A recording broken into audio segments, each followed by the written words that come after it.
तो दोस्तों आज आईआईटी जेईई लेवल का एक सवाल फिर मेरे मेल पे आया हुआ है और उस क्वेश्चन को जो भेजा है उनका नाम है शिवम गोस्वामी और ये इलाहाबाद से है, ठीक ना।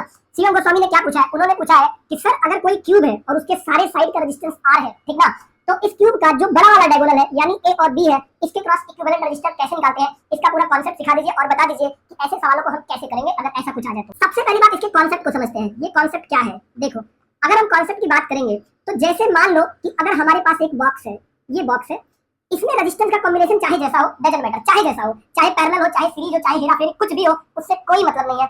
और इससे अगर हम कोई बैटरी जोड़ देते हैं, ठीक ना, इससे हम कोई बैटरी जोड़ देते हैं, इस बैटरी में वोल्टेज V है और इसमें करंट I है, तो जाहिर सी बात है इस पूरे बॉक्स का जो रेजिस्टेंस होगा ना वो कितना होगा, V/I होगा। ओम के नियम से इन दोनों के क्रॉस आपने वोल्टेज ड्रॉप V दिया है, तो इसमें जो फ्लो होने वाली करंट है वो कितना होगा, R इक्विवेलेंट बराबर इनटू I बराबर V होगा, तो R इक्विवेलेंट बराबर V/I होगा, ठीक ना। ये जब भी ऐसा सवाल आपके सामने आ जाए तो जिस दो पॉइंट के बीच आपको निकालना है उन दोनों पॉइंट के बीच आप ऐसा एक हाइपोथेटिकल बैटरी लगा देना, ठीक ना, ऐसा एक बैटरी लगा देना। बात सही है, बात सही है। मान लो ये बैटरी V है और यहाँ से करंट I जा रही है, तो ध्यान से देखो जब करंट यहाँ पे इंटर करेगा ये तीन पार्ट में टूटेगा। एक पार्ट इधर जाएगा, ये होगा I/3, और एक पार्ट इधर गया, ये भी हो गया I/3, और एक पार्ट इधर हो गया, ये भी हो गया I/3। बात सही है, क्योंकि जैसे हम पॉइंट ए के आगे जाएंगे वैसे के वैसे पूरा सर्किट सिमेट्रिकल है, इसलिए जो करंट है वो I/3 हर एक पार्ट में टूटेगा।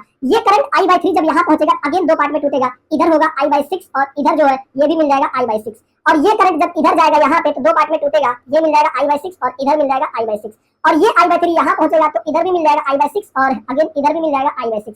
तो देखो इस ब्रांच से I/3, इस ब्रांच से I/6 मिल करके यहाँ बन जाएगा I/3, और यहाँ से I/6 मिल करके, और जो इसमें भी जो जा रही है इधर जो I/3 मिल करके ये बन जाएगा I/3, और यहाँ से अगर आप देखोगे तो ये करंट मिलके यहाँ भी बन गया I/3। अगर हम यहाँ लूप देखेंगे तो हम किस लूप की बात कर रहे हैं, हम लूप बात कर रहे हैं A से लेकर के C से लेकर के D से लेकर के B से लेकर के E से लेकर के A। बात सही है। देखो अगर हम E से चल रहे हैं तो जब हम E से जंप करेंगे ऐसे लूप में तो हम क्या लिखेंगे, हम लिखेंगे V। अब यहाँ से चलते चलते इधर आ गए, अब हम यहाँ से ऐसे जंप करेंगे तो इसमें रेजिस्टेंस कितना है R, करंट कितना है I/3, तो करंट के सेम डायरेक्शन में जा रहे हैं यानी प्लस से माइनस जा रहे हैं, तो हम लिखेंगे -I/3R। बात सही है। अब जब हम इस ब्रांच में पहुंच गए, यहाँ से ऐसे जंप कर रहे हैं, तब हम क्या लिखेंगे -I/6R, और यही चीज जब हम यहाँ से ऐसे पहुंच गए तब हम लिखेंगे फिर से -I/3R। बात सही है। ये पूरा लूप कंप्लीट हो गया तो ये 0 हो गया।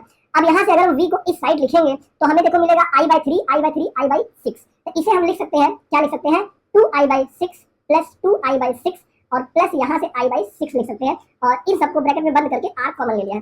तब आप देख सकते हो यहाँ से जो V/I मिला है ना वो कितना मिला है, वो मिला है 5R/6। बात सही है। तो ये V क्या है, सप्लाई वोल्टेज, और I क्या है, इस वोल्टेज के क्रॉस, इस बैटरी के क्रॉस क्या होगा, करंट। तो इन्हीं का जो रेशियो बना है, यही जो 5/6R है, यही आपका क्या है, R इक्विवेलेंट है, यानी जो R इक्विवेलेंट की वैल्यू आया है दैट इज 5/6R।